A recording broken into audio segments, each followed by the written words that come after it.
Gelgaudiškio dvaras ir parkas yra viena iš labiausiai lankomų Šakių rajono vietovių. Ansamblį sudaro rūmai, ūkiniai pastatai ir parkas. Restauruotose dvaro sodybose įrengti platūs ir patogūs įėjimai į amatų centrą. Į reprezentacinės patalpas pakilti padeda įrengtas keltuvas. Dvare veiklą pradeda amatų centras. Šią vasarą centre veiks dvaro drabužių siuvykla, dailiųjų amatų mokykla, knygrišyklos mokymai. Teatralizuotai ir šmaikščiai jau ne vienerius metus Gelgaudiškio bendruomenė pristato dvaro istoriją ir dabartį. Tai viena populiariausių turistinių atrakcijų krašto svečiams.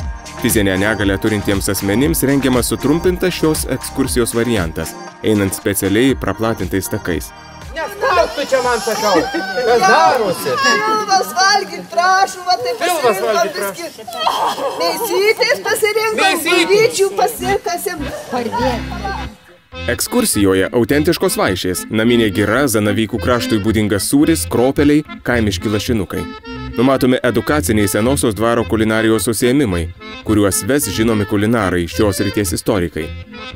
Ketinama propaguoti medžioklės kultūrą, rengiant medžioklės trofėjų parodas, medžioklės ragų koncertus.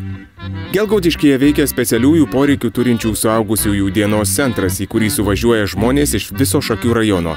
Jie dalyvauja aplinkos priežiūros, tvarkymo akcijose, prisideda prie dvare vykdomų renginių.